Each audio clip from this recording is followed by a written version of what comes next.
There's a lot of things that can wreck your chances to do well. We live in a rather dangerous world. So, you got to be not only wise, you got to be careful. And attitude diseases are deadly. I mean, they'll destroy all the good things you start. So, we'll go through those attitude diseases, how to spot them, how to look for them, what they are, and the cure. And I'm a pro on these, 'cause I've had them all.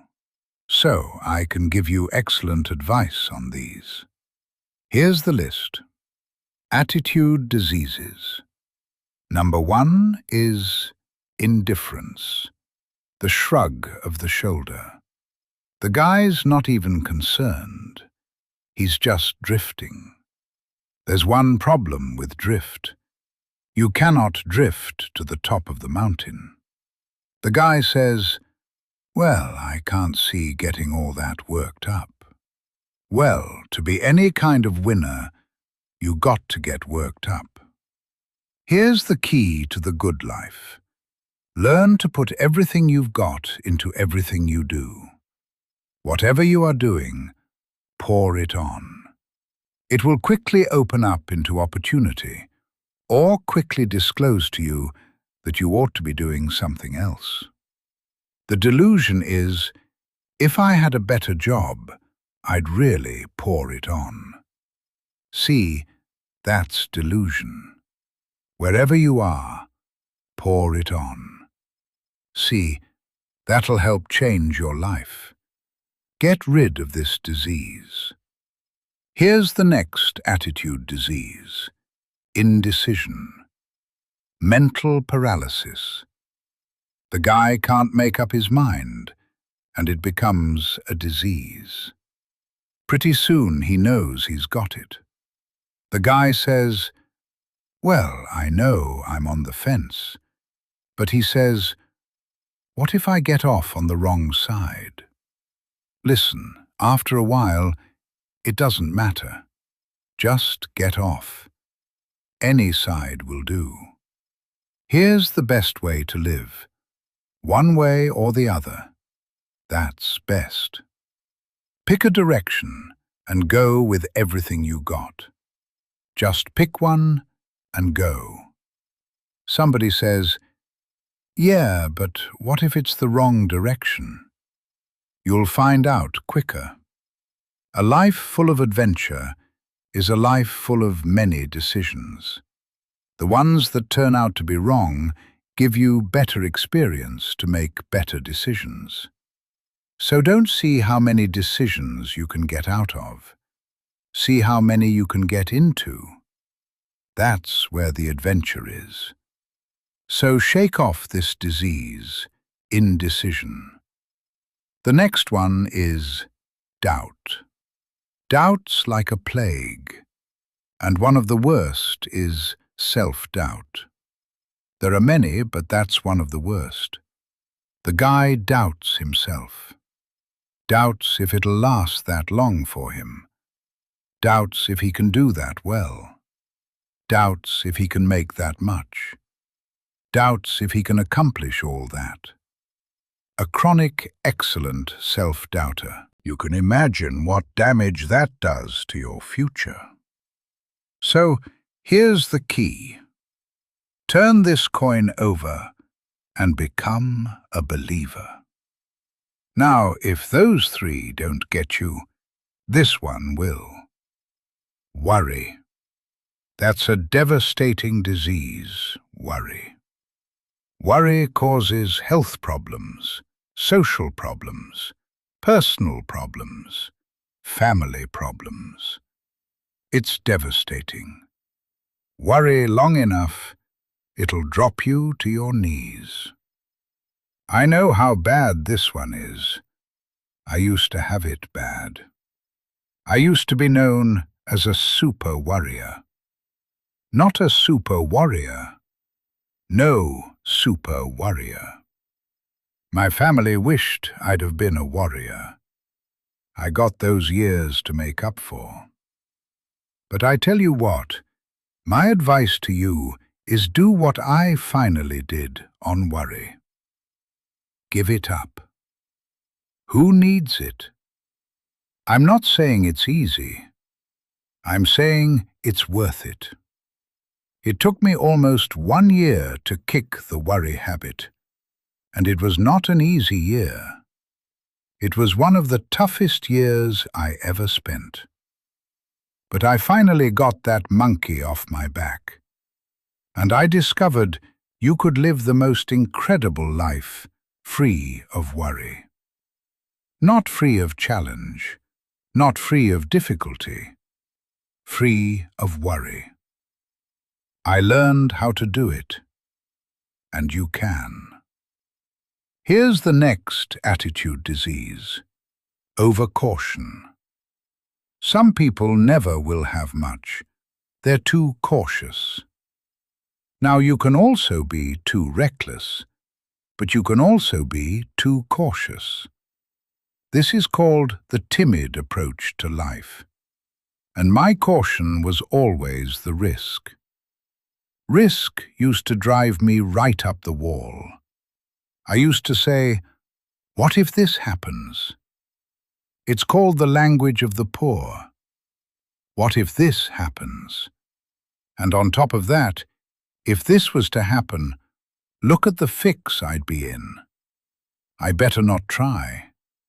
I could always ace myself out. Then I'll tell you what changed my whole life, when I finally discovered it's all risky. The minute you were born, it got risky.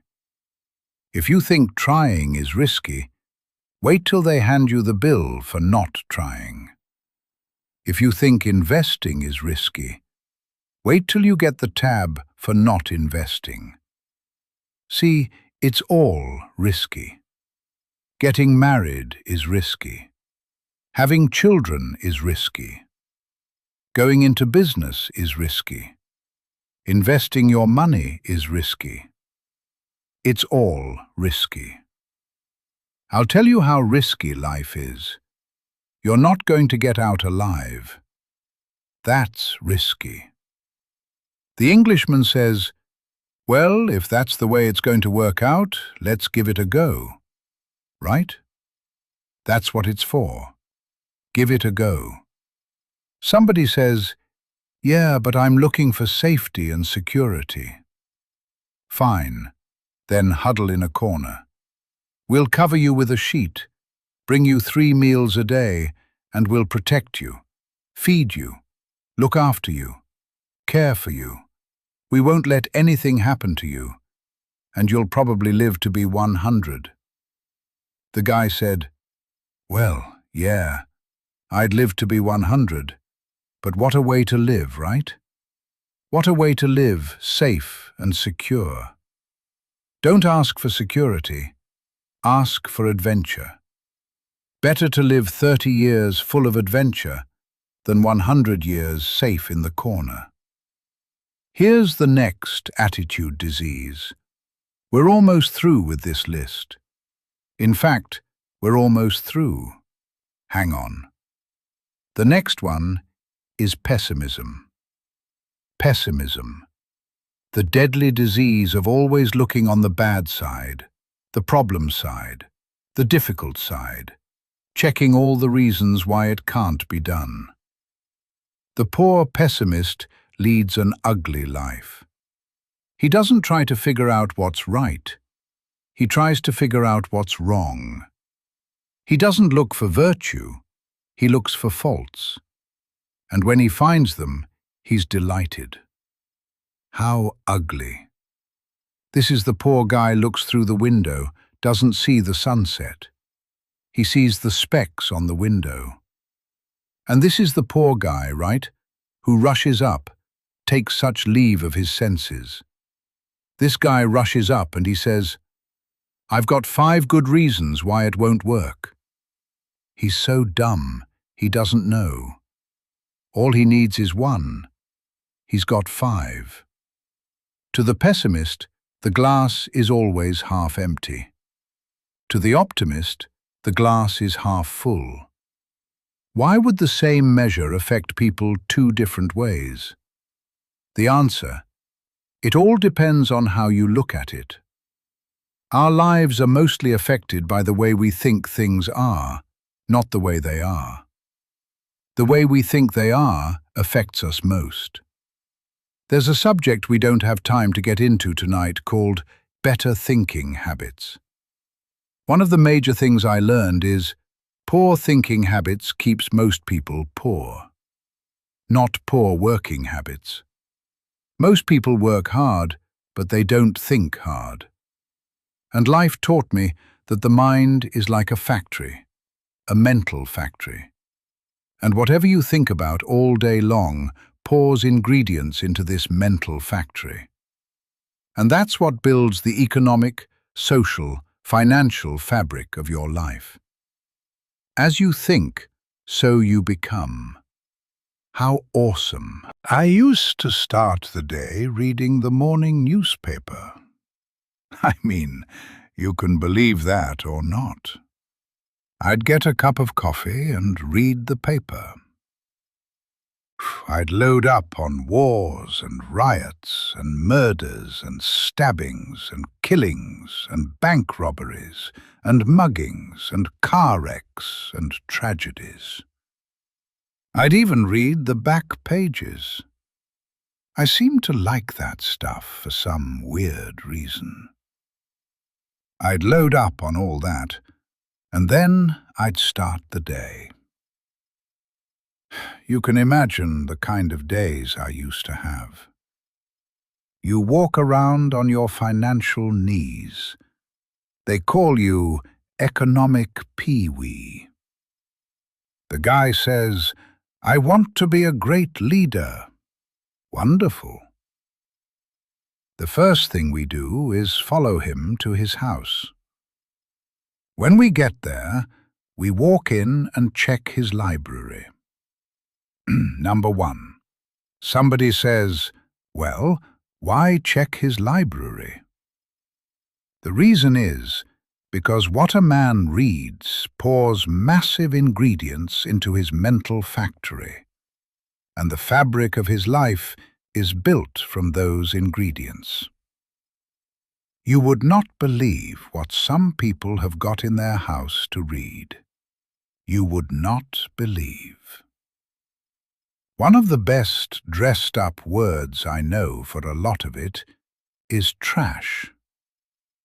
Can you imagine dumping a barrel of trash into this mental factory every day and coming out with a rich, dynamic, positive life? It can't be done. You might as well try making a cake with cement. Here's how you build anything. Select the right ingredients. Keep out the wrong ingredients. And it starts with thought. Everything starts with thought. So you must be wise and careful what you think about, because that starts everything. Ask yourself, what would happen if somebody dropped sugar in your coffee? You would think, well, you'd be okay. What if somebody dropped strychnine in your coffee? Lesson 1. Life is both sugar and strychnine. Lesson 2. Watch your coffee. You got to be careful. See, it doesn't matter who hands you the bad stuff. It doesn't matter where you get the bad stuff. It'll still do its damage on your bank account wherever you get it. Every day, stand guard at the door of your mind. How important. Stand guard at the door of your mind, and you decide what goes into your mental factory. Don't let anybody just dump anything they want to in your mental factory, 'cause you've got to live with the results. Okay, here's the last disease And we're through with this list. The last subject is very brief. The last disease, but this one is deadly.